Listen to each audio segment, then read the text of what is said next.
بے شک تمام تعریفیں اللہ کے لیے ہیں، ہم اس کی حمد بجا لاتے ہیں، اسی سے مدد مانگتے ہیں اور اسی سے بخشش طلب کرتے ہیں۔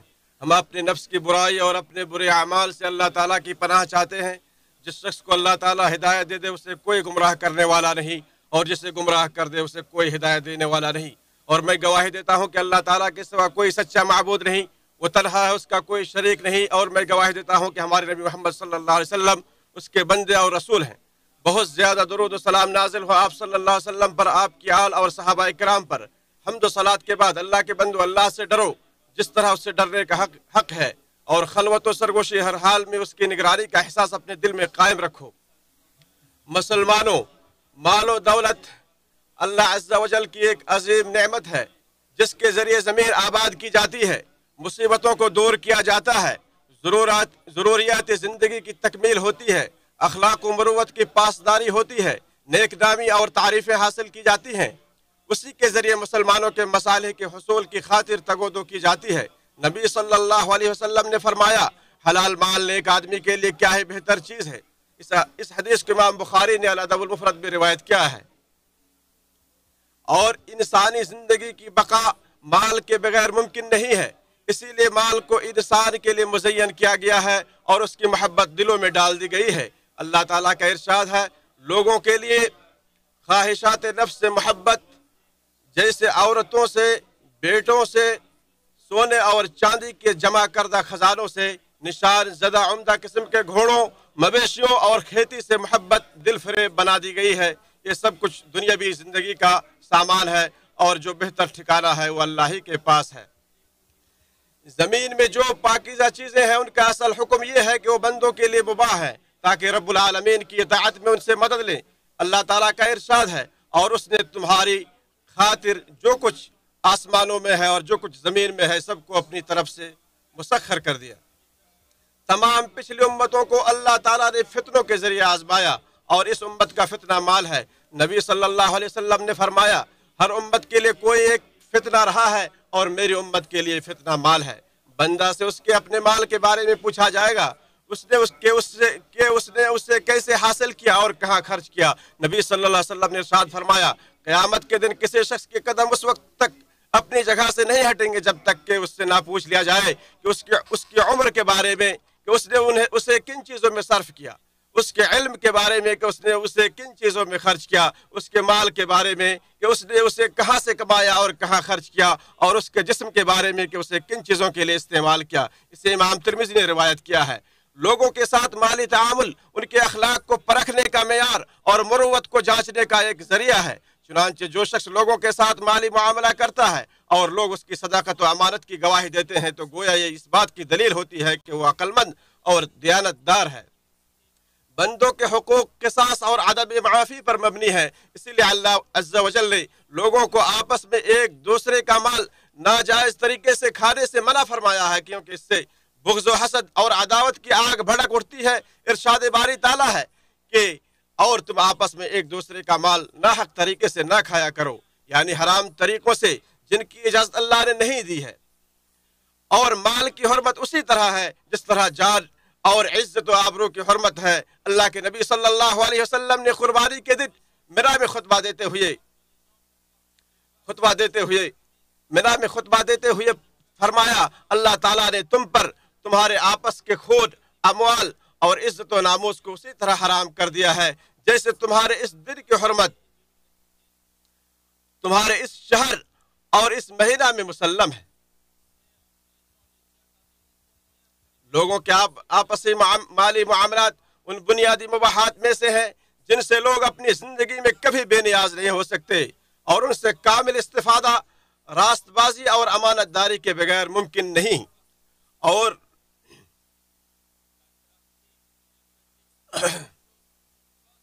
لوگوں کے باہمی معاملات میں صاف گوئی اور شفافیت بنیادی چیز ہے۔ جو اس کی مخالفت کرتا ہے اور اپنے بھائی کے ہاتھوں ایسی چیز فروخت کرتا ہے جو حرام ہو، جو اس کی ملکیت میں نہ ہو، یا جسے قبضہ میں لینا اور اس سے فائدہ اٹھانا ممکن نہ ہو، تو منع کردہ امور کا مرتکب ہوتا ہے۔